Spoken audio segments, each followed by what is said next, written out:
So, welcome to Noon Hour Slides from the Moose Jaw Museum and Art Gallery.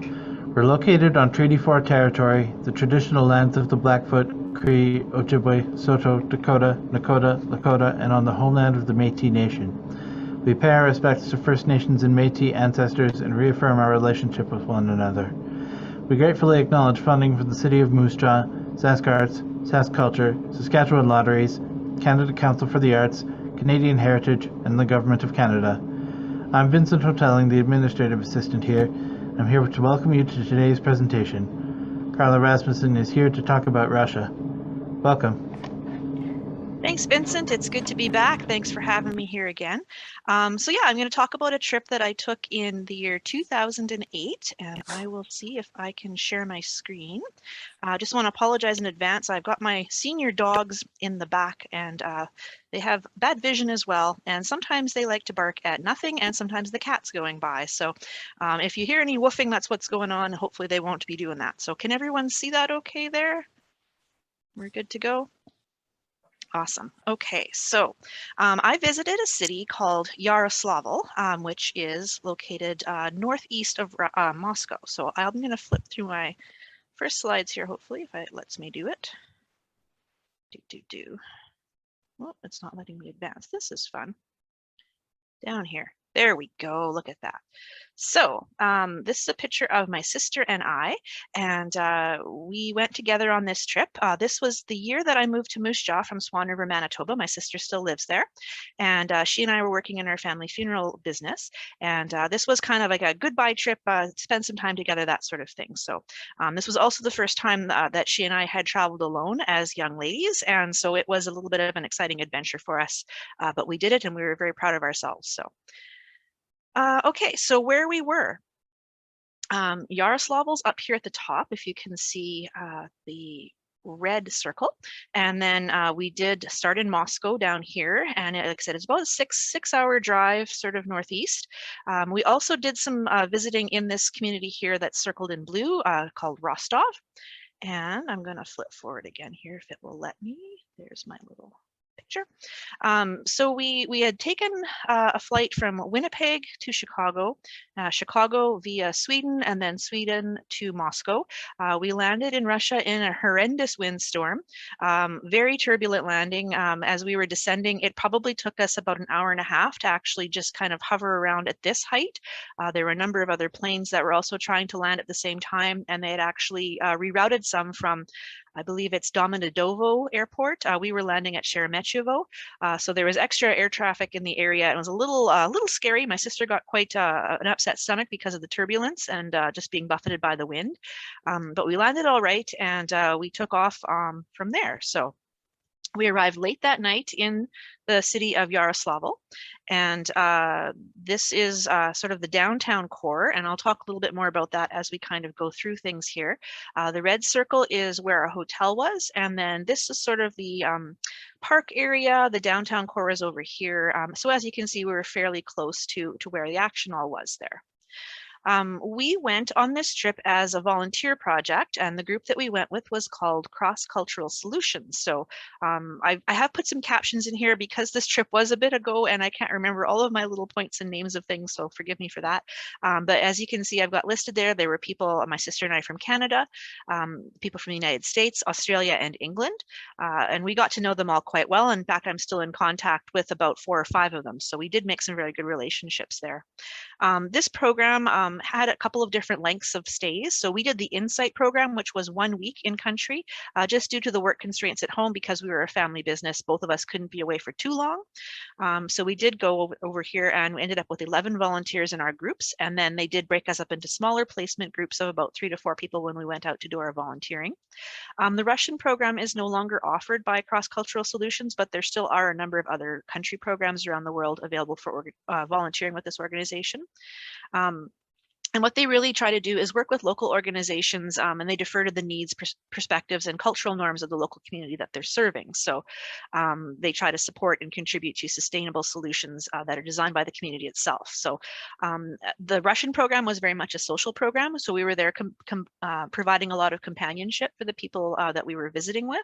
And a little different, we weren't building things, we weren't digging wells, we weren't teaching, but it was still, I felt very needed and appreciated, and that our company was appreciated when we came with our placements. So our volunteer work was about 4 to 5 hours a day, so it was fairly low key that way. Education, social services, as I said, social end of things was the big part of it. They also partner with other organizations like health clinics, hospitals, schools, and special education centers, orphanages, daycare centers, and homes for the elderly. So I'll talk about a few of my placements here. I did do a survey when I first signed up for this program, and it kind of helped to match me with the different things that were available there in Yaroslavl. So I'll talk more about that later on. All right, so this was our hotel, and each one of these programs around the world has a home base. This was a bit of an anomaly. Most of the home bases are actually houses or small apartment buildings, but in Yaroslavl, they were using at this time a hotel. And it was the Kodoroso Hotel, which was named after the nearby river, which just kind of ran on the south side of the property there. It was very clean, but from a Western perspective, it was a little dated in appearances. I have a few pictures here. They're not the best. Again, this is using an old point and shoot camera long before the days of what we have today. And also, I think my cell phone takes better pictures now than what we had back then. So things have really changed in a few years. So this was the lobby. You can see it has kind of a mirrored ceiling there. It does say reception in English. I think that maybe in Russia, this would be considered fairly posh. It was a 3-star hotel. But it was a little kitschy compared to what we know in Canada and North America. So it was still quite interesting to see their culture from that side. One interesting thing that we weren't aware of when we came was that we weren't allowed to take our key outside of the hotel for our room. We actually had to exchange it for a little weight with your room number on it every time you left the building. So they didn't want their keys walking around the city. So we learned a few words like thank you and you're welcome and that sort of thing. So that was always nice to interact with the front desk staff. And we were also supposed to keep the address of the hotel on us wherever we went at all times, just in case we were questioned by the local authorities. And we went there on a tourist visa. So this was our little room here. We had 2 twin beds. There was a TV just behind my sister there, a little desk, that sort of thing. One wing of the hotel had some brand new windows, but where we were, they were quite old, hinged sort of sash style ones, single pane. We were outside the tram stop outside, so we slept with our TV on just because we could hear the announcements in Russian from the tram stop outside, and we needed a bit of distraction. We did find Russian music channels, which was kind of like an MTV, if you will, and they played a nice mix of Russian music as well as Western music. So you get a little taste of what they listen to there, and also had a few comforts from home. So let's just see here. This one, just looking the other way in our same room, we had a little mini fridge or a big mini fridge in the back there and a small wardrobe. Let's see here. We had an interesting sort of arrangement off of the main hall. There were 2 rooms and a little vestibule kind of in the middle here. There was one door into this little shower room, and another door went into the water closet with the toilet here. And then there was two bedrooms that went off of this, my sister and mine, and then the other one belonged to a volunteer named Tom. So we got to know him quite well. Where's my mouse gone? There it is. Okay. So the telephones, I had to take a picture of this. I grew up with rotary dial phones, so it's not something that's too alien to me. But they were still in wide use here, especially in this hotel. And as you can see my little caption there, I've got that it took some skill to dial out because you had to dial one number to get out of the hotel, then the international calling numbers, and then the actual phone number. So it was a bit of a process, and I know I messed up several times just trying to get them all straight, and I was out of practice from using that. Something else kind of funny, I guess, that happened on our second night there. We could hear the telephones ringing one by one in the rooms down the hall, and they gradually got closer to our room before it finally rang with us. So I picked it up and I said hello, and the person on the other end just kind of hung up. And when we asked our translator about it the next day, she told us that it was actually prostitutes who called the hotel. Each room had their own unique phone number, and they did this regularly until they hear a man pick up. So because I was female, they hung up. This happened almost every evening from then on, and we just kind of learned to ignore it. And they only phoned once a night, so it wasn't a big harassment. Sometimes we weren't even in the room. We didn't get the calls. So time to eat here. So pektopa, it looks like it says, it's actually pronounced restaurant in Russian. This is one of the younger volunteers in our group. His name was Robbie, and he was 17 at the time, and he's standing in the entrance to the restaurant area. We were given these little breakfast coupons to go and take down, exchange for our breakfast meals. That's sort of the setup we had every time we went down there. The food was very good, but it was also very rich. We found that we were served a meat and a cheese almost at every meal, including breakfast. And if the menu ever said just meat, it was pork. And they eat a lot of fish in this part of Russia as well as they do in other parts of the country too. They did mention to us that it was important that we drink bottled water. The tap water was not reliable for health standards. And they had an option of a fizzy water or the still water, which was our preferred one. So. We did have this sort of like a common space here. And when we went for our orientation, we kind of sat in here the first morning and we had a chat. We got to know one another. And we gathered here to learn a little bit more about what our placements would be every day and kind of brainstorm for the crafts that we might be working on for the folks that we would be visiting. My sister and a lady named Whitney here. It was also, like I said, in the picture there, a good place to get to know our new friends, and they had maps and all kinds of tourist information for us there. They also had a really big craft room, and this is me and our friend Tom. We were picking out craft supplies for the day's activities. And then we went out for our orientation. So after we kind of met each other, they took us out to see the sites. And the head interpreter, whose name was Olga, she went over what to expect at each of the placements that we would be visiting in our groups, such as like the ages of the people, how many to expect, some of the sights and smells where you can and can't take pictures, where you might need to bring indoor shoes, and things like, it's kind of important in more of the hospital settings, how many pairs of scissors you bring in and count them before you go out, making sure you leave with the same number. And then we took the tram going downtown and we did sort of a walking tour here. I was quite impressed to see that one-way ticket only costs 20 rubles, which is about 19 cents today. So this is one of the newer trams that we visited, and we were quite excited to go on this and get out and see things. When we had been picked up from the airport, it got dark very quickly, and because it was chilly, the windows fogged up, so we really didn't get to see much of the countryside. So this was our first exposure to things. This is the older tram that we rode on probably more often. This was the one we seemed to catch. So you can see the metalwork is a little bit more used and that sort of thing. But we did stick out like a sore thumb. We were quite boisterous. We were having fun. We were chatting and laughing. And most people, when they ride the tram, they don't talk to each other, or they didn't make eye contact. Every now and then you might get a person that wanted to try out some English, so they'd come up and say hello, and you could have a little broken conversation. But Yaroslavl is far enough away from Moscow that they really don't get a lot of Western travelers there, unless they're there for a religious tour. And I'll maybe talk a little bit about that in a moment here. So just going back some of the apartment buildings, this is a newer one that was built sort of in the older style. Yaroslavl does kind of have a heritage look to it. There are some modern buildings, but they tend to be more in line with what used to be there when they build new construction. Quite a few of these Soviet era apartment blocks.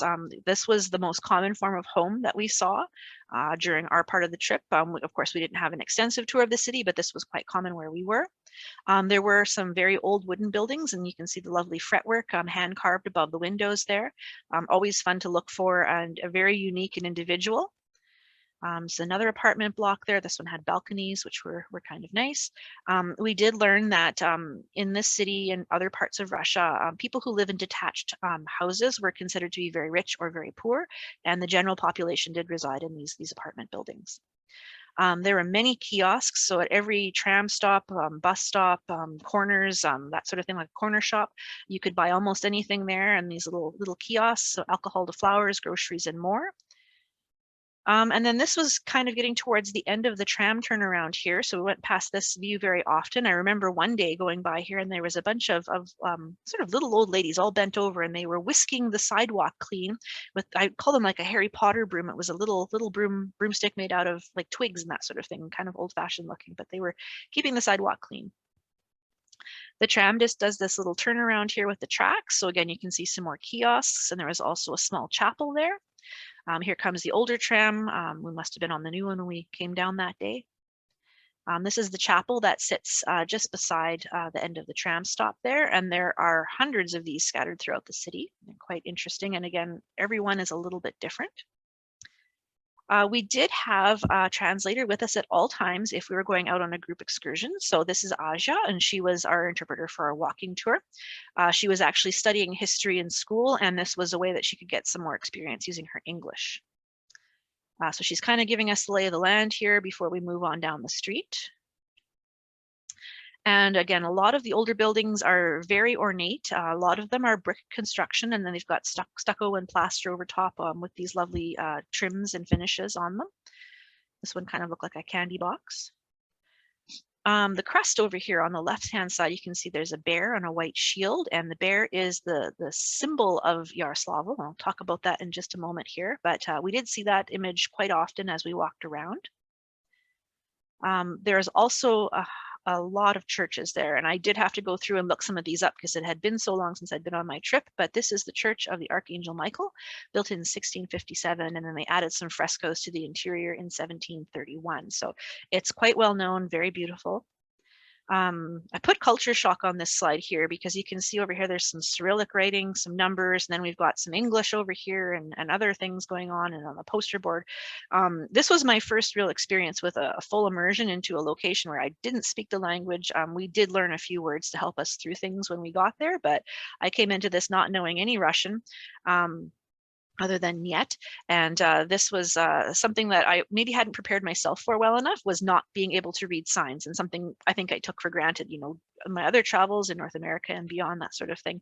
I always kind of knew where I was, or I could look things up on a map or a street sign, and here it was quite a bit different. This is another church. This one is the Epiphany Church, built in the 17th century, and it's also very well known for its architecture, typical of the style of the countryside.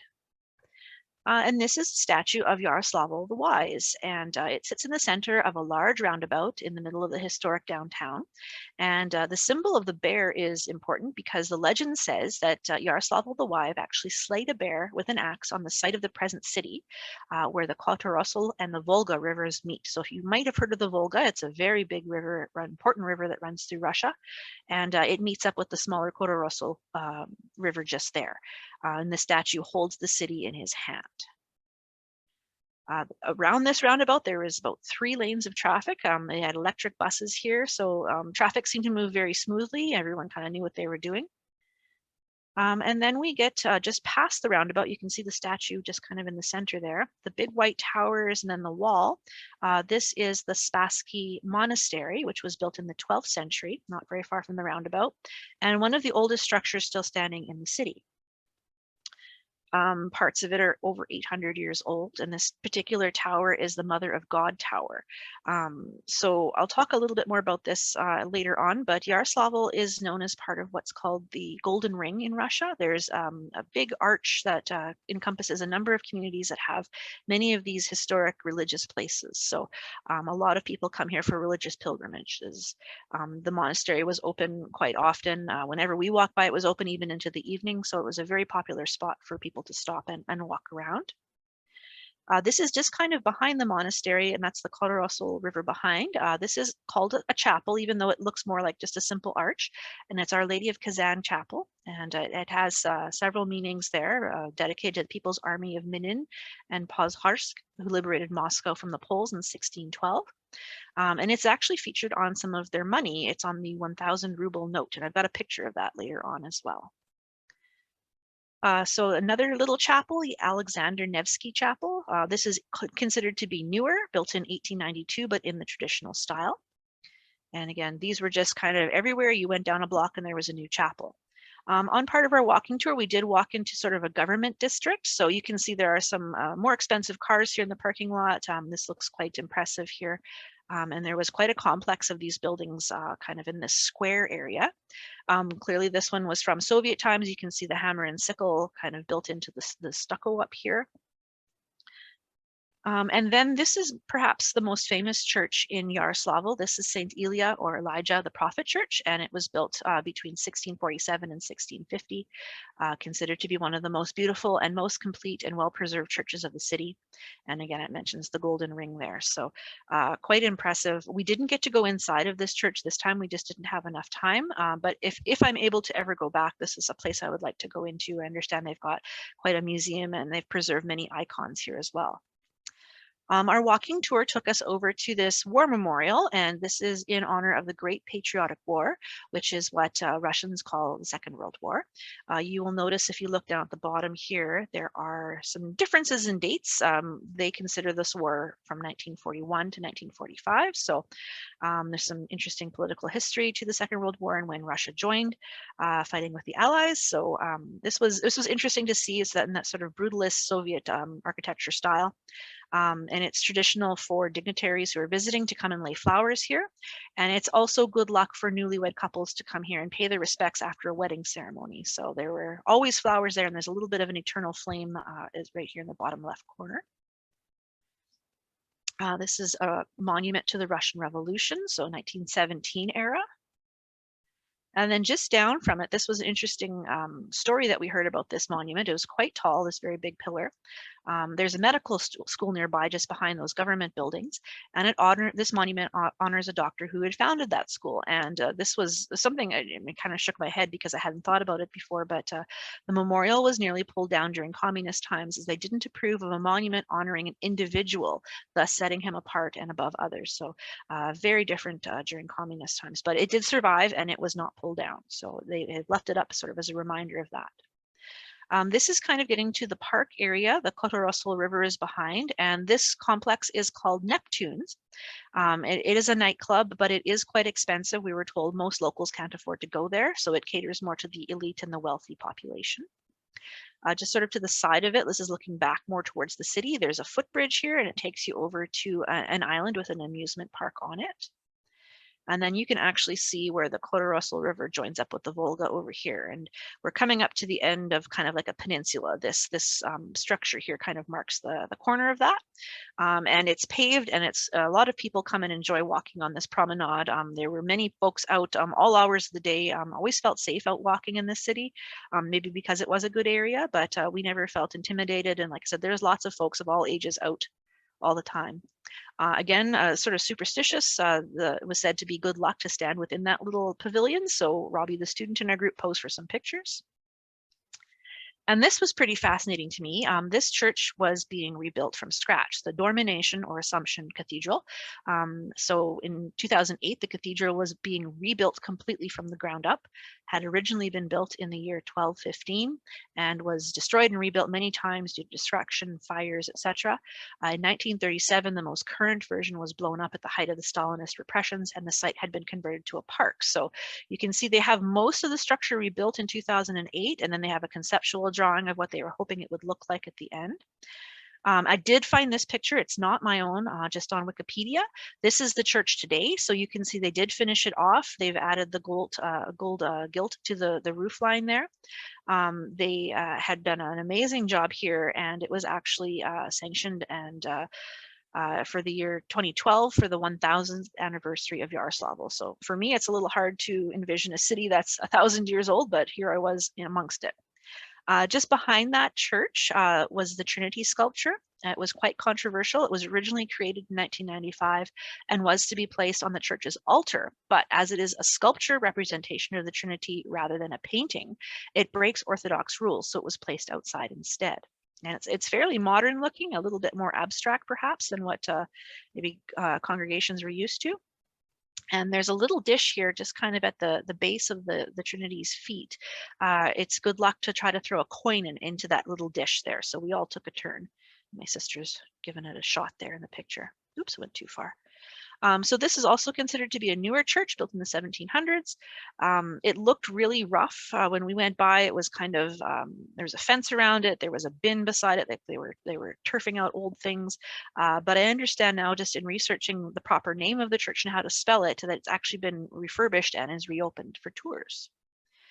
This is a new building, just not too far from where we were by the river. And you can see, even though it's a new building, it looks old-fashioned because they've kept in mind the architecture styles of the areas, which was kind of neat. And there was tennis courts nearby this, so I'm not exactly sure what its purpose was, but perhaps it was something to do with those tennis courts. Lots of little details kind of popping up in between. There was some shabbiness for sure, but there was also a lot of restoration going on. And then you'd find little things like this wrought iron fence. Just kind of made my day to kind of do a seek and find as we walked around. This is the Volkov Theater, and its history dates back to the 1700s. This particular building, there had been other other versions of this building before. This one was built and opened in 1911. So it's got quite a bit of lovely plasterwork on the front here. It can seat up to 1,000 patrons. And then it just talks a little bit there in the captions about some of the plays and that it's hosted. We didn't get a chance to go into this, but again, it's on the list if I'm ever able to go back. Some more of the fine details. So there was some metal filigree work there. This building, I didn't know what it was during our trip. I think we had fallen back from our tour guide a little bit, and if she had mentioned what it was, I didn't hear it at the time, so I did look it up afterwards. And I don't think I'm going to say this right, but the Znamenenskaya Tower with the church, and again, remaining part of a 16th century fortified wall. So very, very old. It would have been an entranceway to the inside here at this gate. More details, again, just the city itself, very historic. Lots of trims and things we don't see here in Canada. We did take a chance to pop into a few grocery stores in the shops, and of course fish again was very prevalent in many of the places we stopped. This was also one of the first places I'd been to where they sold alcohol just in the grocery stores. You didn't have to go to a specific liquor store for that. But we had also been told that many people in Russia didn't consider beer to even be an alcoholic drink, so that's why it was available so readily there. After our tour, we did stop for a bite to eat. We went to a nice restaurant in the downtown area. This lady here in the lower left is Natalia, and she was the manager of the program in Yaroslavl. So she was kind of our main host for the program, and she was quite lovely. So after we ended up doing our walking tour, we did a scavenger hunt. So they had given each group sort of a task. Ours was to go out into the world and find a stamp. So fortunately, I had actually seen where the post office was when we were on our walking tour, so it wasn't too hard to retrace our steps. Up here, it looks like it says Bankomat. So this is a money exchange, and there's also a postal counter here. So we were successful. I was paired up with my sister and a lady named Mary Jo. We were able to find the post office fairly easily, but unfortunately when we got there, it was closed. So we couldn't purchase a stamp to show we had actually made it there. So we did take a picture, and we snapped some shots here. There's some postcards for sale and some lovely stamps. So even though we couldn't buy one, we did bring back some proof. So now I'll talk a little bit about some of my placements that I went to. This is the Women's Hospital. And the first place that I went, I did go with a few other ladies. My sister went to a different placement at that time. And again, I apologize for the graininess. This was a very overcast day and the lighting was very poor. So it kind of makes it look a little spookier than it was. It was a very old building. We were told it had been a former prison facility at one time, and it was quite bleak. You can see the paint's kind of coming off the walls there. And this stairwell actually kind of reminded me a bit of an episode of the X-Files, but we were told that this was a popular program with other volunteers because they did enjoy meeting with the ladies who were here.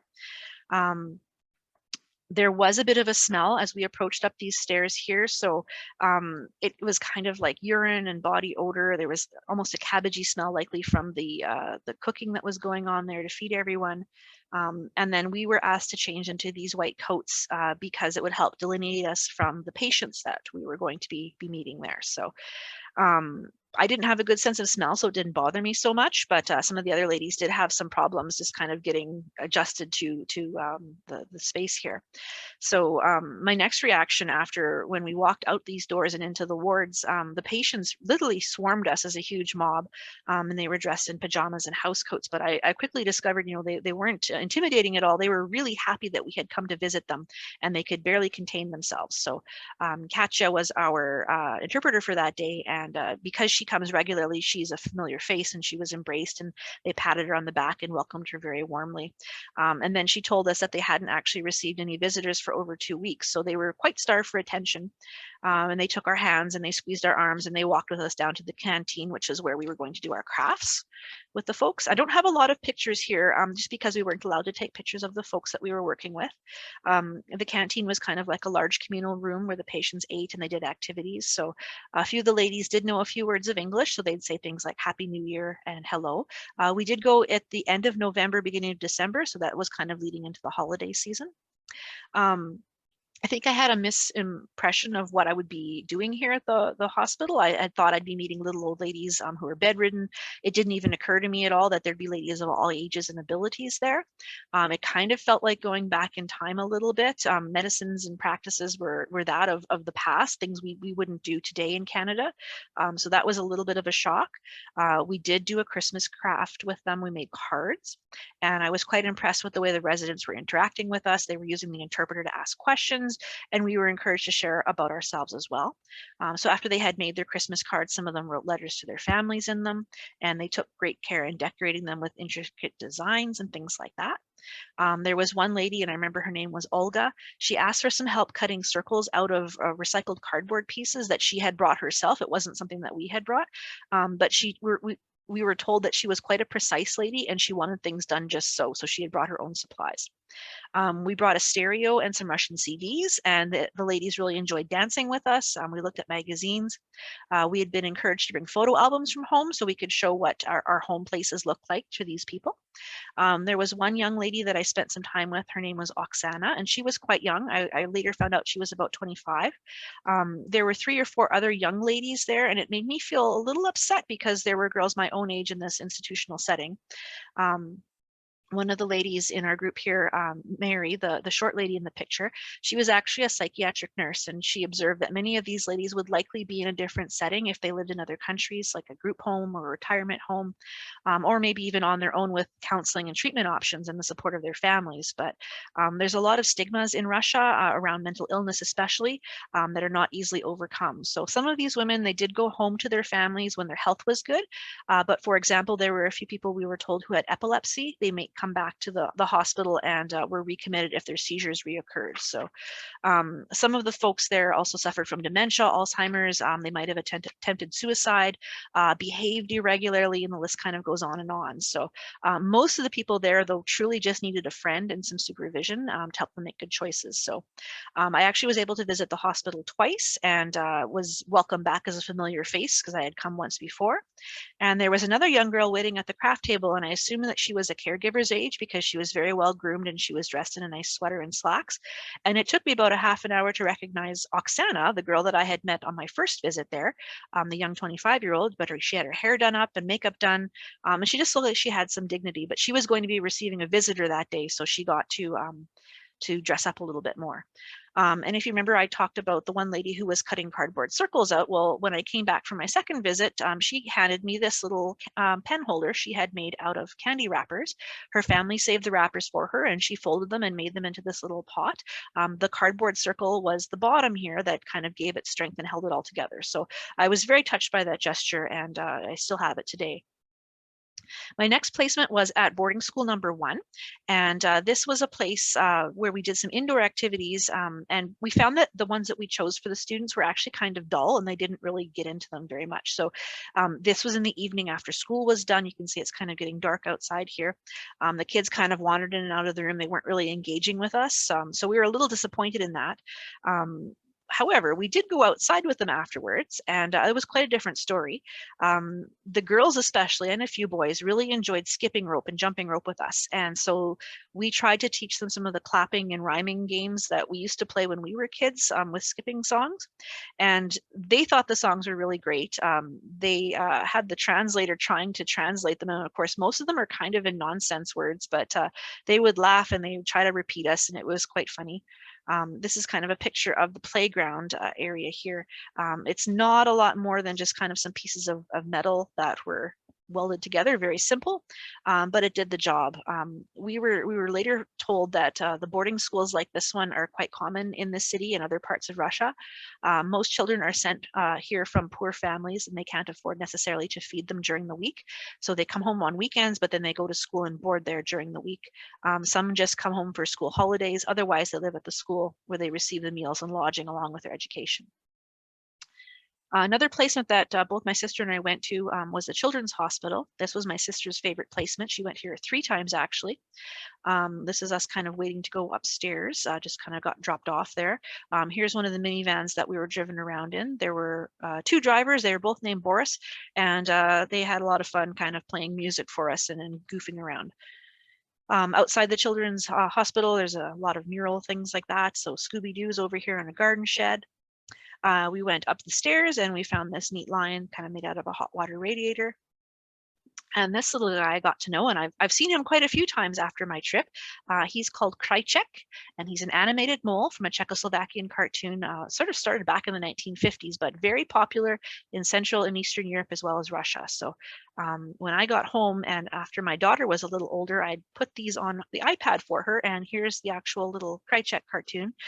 He doesn't use many words, so it's quite translatable across all languages because he kind of just jabbers on in gibberish, so kind of cute. And then these are the boys that we worked with at the Children's Hospital.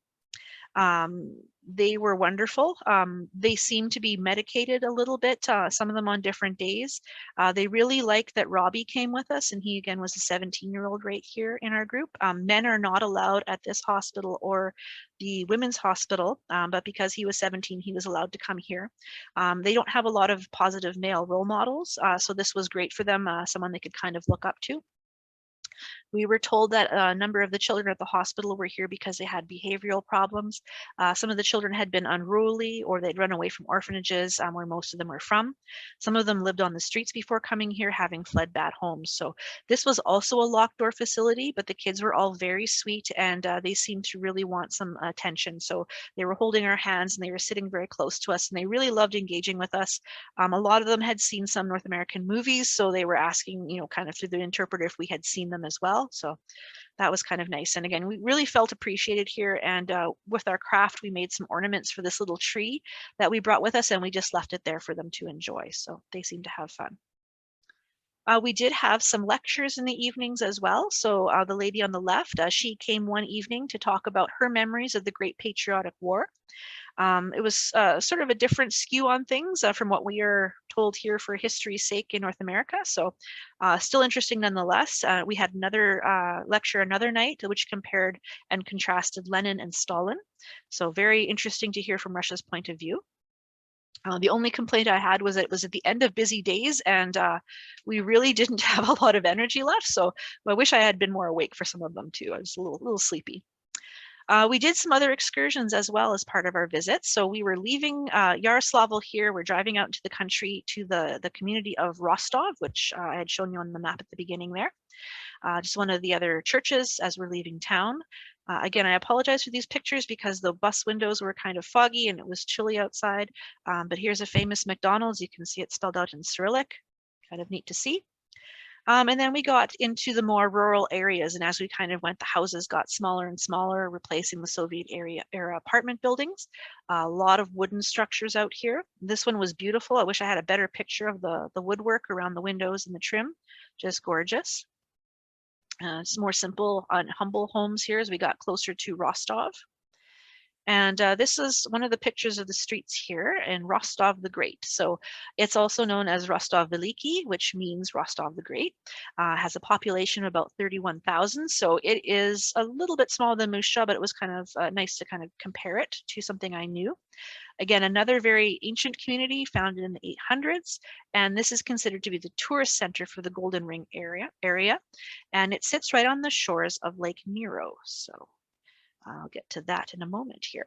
The trees had been whitewashed along this sidewalk here, which was kind of neat seeing with the snow. One of the reasons I chose to go this time of year was because I thought, well, Canada is known for its crazy winters, and so is Russia. It would be neat to see a Russian winter. So that's why I went in November, beginning of December. We did go to an enamel factory here. So this was something that they're quite well known for, and they've been doing it for hundreds of years in traditional ways up to today. A lot of them are miniature paintings. They do jewelry and things like that. And this is kind of the modern factory where they do everything. So we had a little tour of that. You can see the plants behind me. Every indoor place we visited had tons of plants, and I think it helps to make those long Russian winters a little bit more green feeling, not unlike here in Canada. I know a lot of us have house plants too. So they were still using techniques that were centuries old and did all the painting by hand. We were told the workers were using the same paint formulas that the company has used for hundreds of years. So that was kind of neat. We were also told that the brushes the artists used were made of squirrel tail hair. I don't know how true that was. I wasn't able to find a lot more about that, but it was a neat little story nonetheless. So you can see some of the artists working behind my sister there. Most of them worked off of a master image that they were copying onto the enamel itself. And then there were some other rooms. This was a kiln room, so they were firing things after they had dried. They also did a lot of their own metalworking here. So this is a metalsmith's room where they did fittings and whatnot for the jewelry portions and different metal frames. This was the souvenir I purchased. It's a small little pendant with a red flower in the middle. And again, hand painted. So I have one little keepsake from that visit. And then just down the road, we visited the monastery of St. Jacob the Savior. So this is a huge complex, and I think this is why Rostov is kind of that tourist mecca, because it does have this enormous monastery there. So on my little captions, I've got in 1776, stone construction was actively resumed on the territory of the monastery, even though there had been some religious buildings there since the late 1300s. And then the wall was added a little bit later.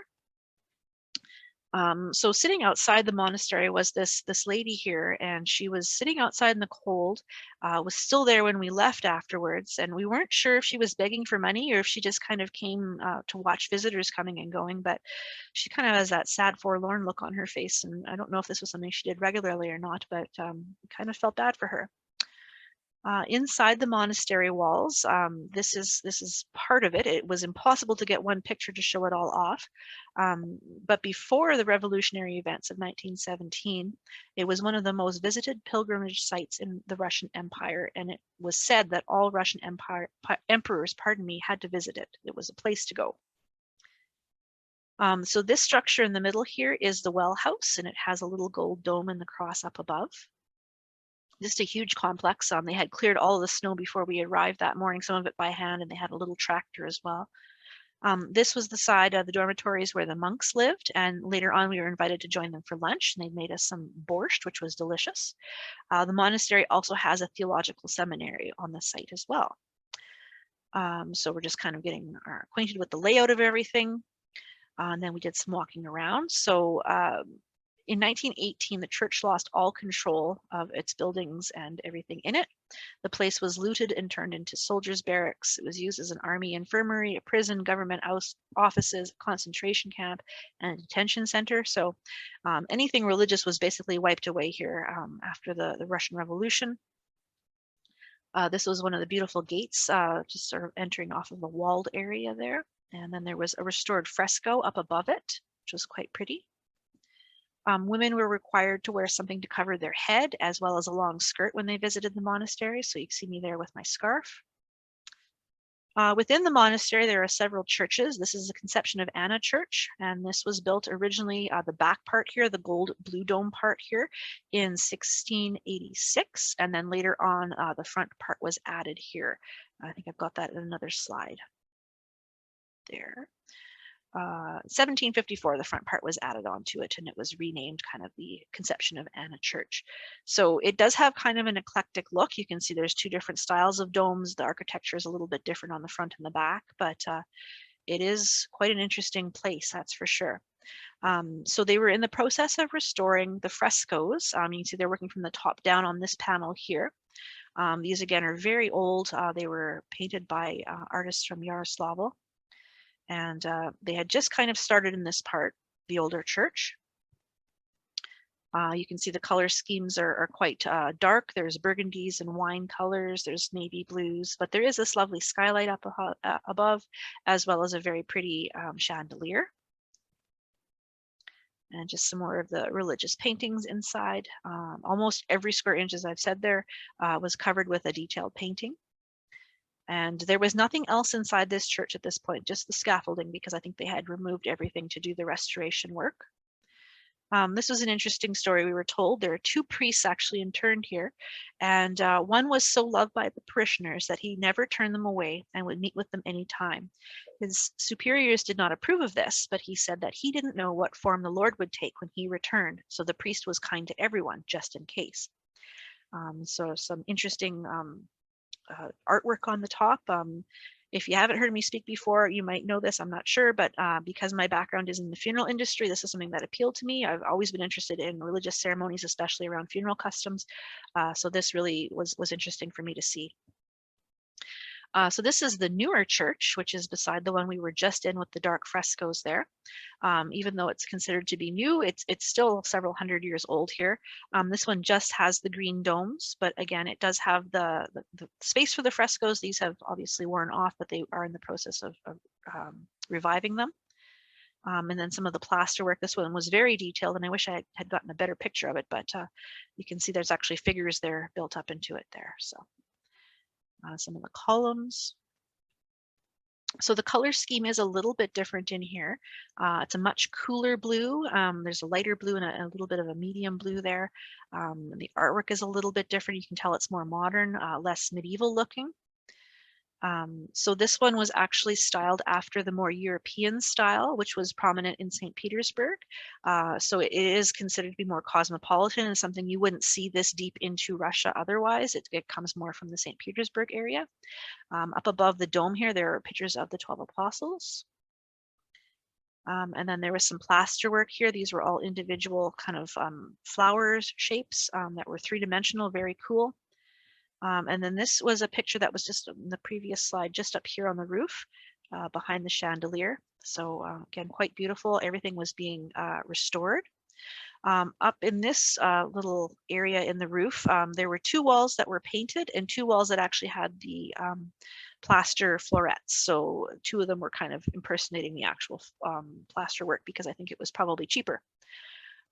So another little point here, going back to war times and whatnot, when Joseph Stalin came to power in 1922, one of his first instructions was to have the bells of all churches and monasteries across Russia removed to silence the voice of the church. So things were stripped down and removed.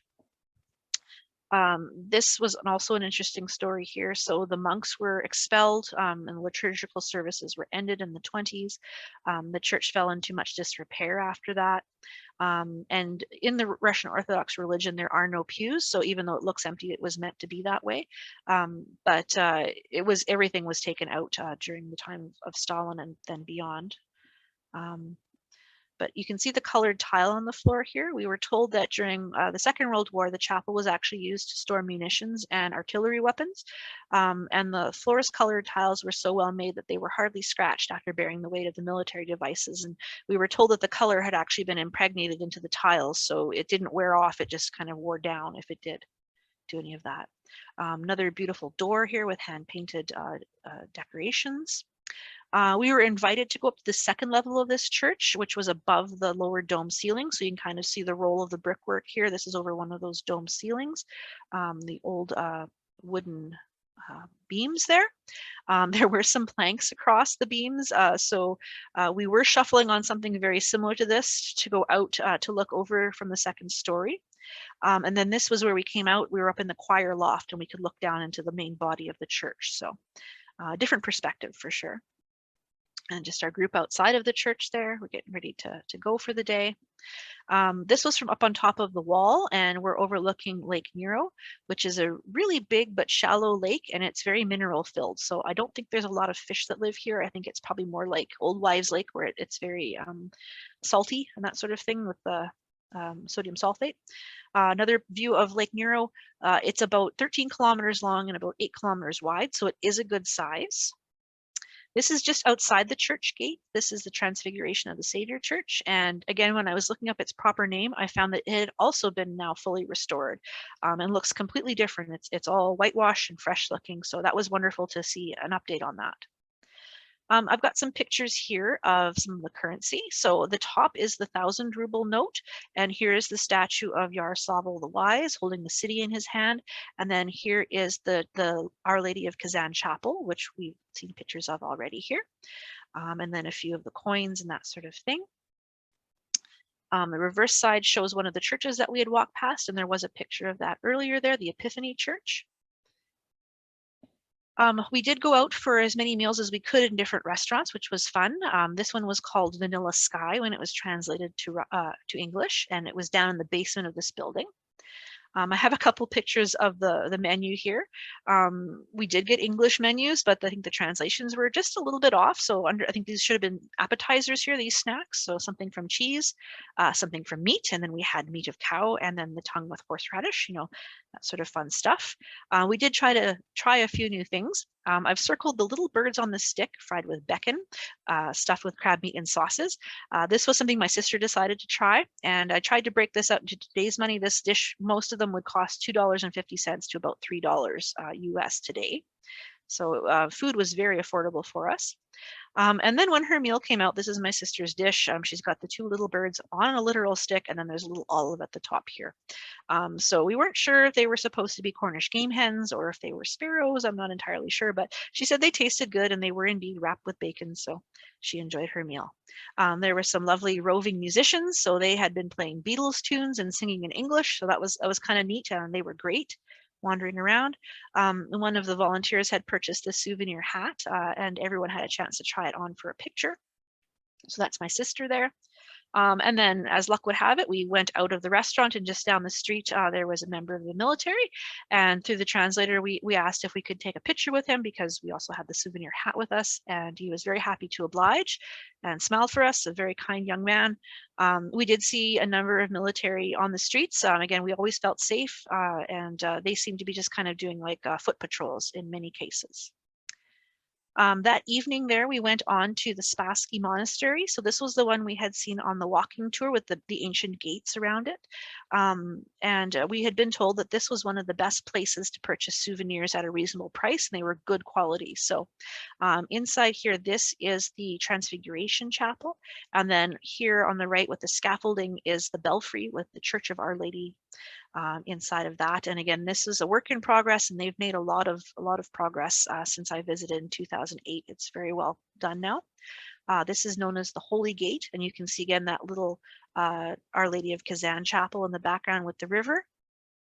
Big wrought iron gate. Overhead, there's some frescoes in the archway, and these ones are quite old, and at this point in time, they had not been restored yet, so these date back to the 1500s.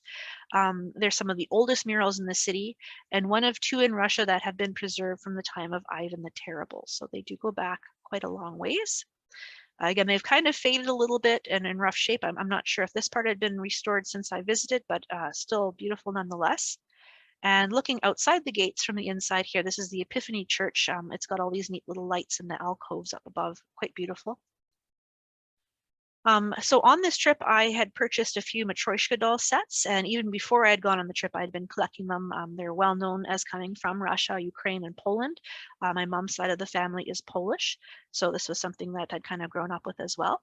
I like this set because it kind of had unusual coloring. There's yellow and blues, which is something we don't always see over here in North America. This was another set I really liked. This one is about Grandfather Frost and his granddaughter, the Snow Maiden, who are part of the Russian Christmas mythology. So kind of different again. And this was one I bought for my son. He was just under 2 when I went for my trip. These ones don't come apart. They're just solid little dolls, but they do all come off of this little train. So kind of neat and something more age appropriate for him. Another outing we did was we went to the Philharmonic Orchestra. So this was kind of nice. We went to a matinee. They had a beautiful grand piano up on the stage, musicians. This was just lovely. They played many songs. I think we were there for almost 2 hours. It was a great treat. We did try some food. Speaking of treats, my sister and I are pretty adventurous when it comes to what we're eating. So she tried these little Krabby Puffs and they weren't too bad. Nowadays, we're pretty spoiled. You can order from numerous companies that ship in import foods all the time, but this was still kind of a new concept for us, so we just loved it. We visited a nightclub. This was called Van Gogh's, and it was quite the chic place. We were very impressed with it, night out on the town here. This was our coat check tag, and they were actually plastic ears in honor of Van Gogh, so kind of fun. And we had a lot of laughs with our fellow volunteers, kind of winding down our excursion. Our last outing that we had was a circus, and this was a purpose-built building made for the circus. Operates year-round, and it's in this circular building, so it's kind of cool to see.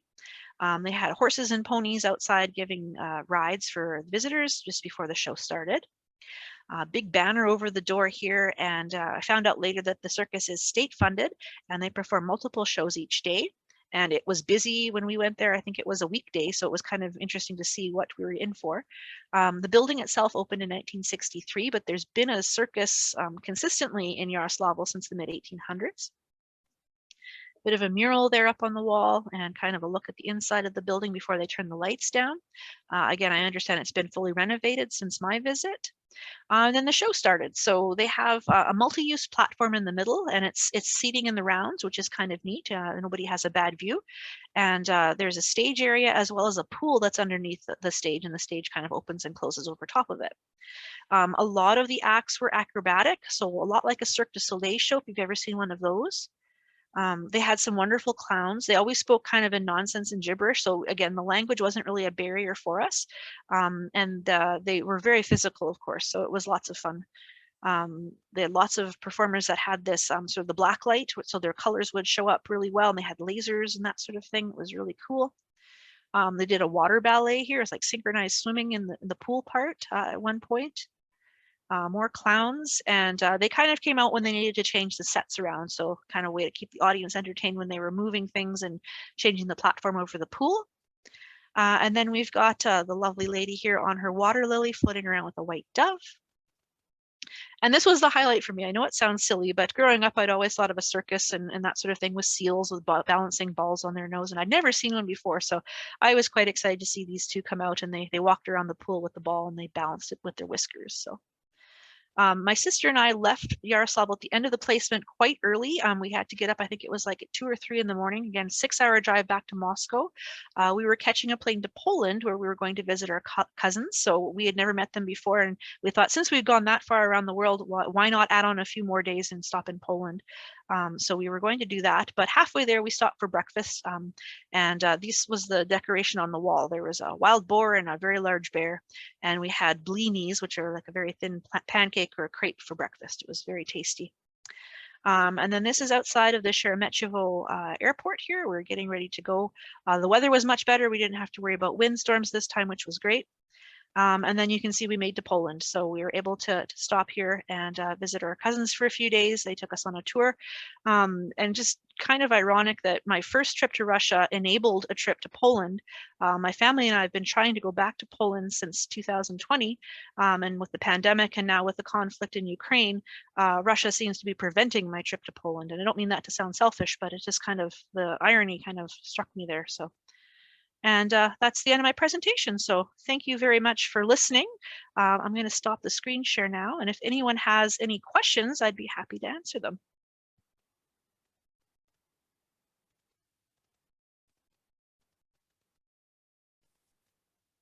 Thank you, Karla. That was fantastic. Thank you. What a great way to kind of learn about the local people with volunteering and going in and working in the community. So bravo. I'm glad that you brought it up. It was from how many years ago was it? 2008. So it's getting on. And like I said, my memory was kind of foggy. So when I was researching and going back through my pictures, it brought back a lot of good memories. And as I said, I'm still in touch with a number of the folks that were on the volunteer trip. And even Natalia, the local organizer, she's since moved to England, and we're friends on Facebook. And so we see each other's pictures and that. So it's wonderful. Yeah. Yeah. Thank you very much for Oh, sharing. you're welcome. That. Yeah, what fun volunteer work you got to do. You didn't get any heavy lifting or anything. That would be it. No. You got a good gig. Yeah, there was a few other ones that some of the other volunteers went to. They went to like a retirement home, and they did some dancing with the residents that live there. Another one that I went to was it was like they call it a developmental drop-in center. So folks with physical and mental challenges were kind of there as a day program. I don't have any pictures from that one, but those people was a little different from the women's hospital and even the children's hospital, because they went home to families at the end of the day, whereas the other people weren't. They were very much institutionalized. So it was kind of nice to see both sides of that and know that the whole city and their culture there wasn't just one way or the other. Got a better appreciation for it, for sure.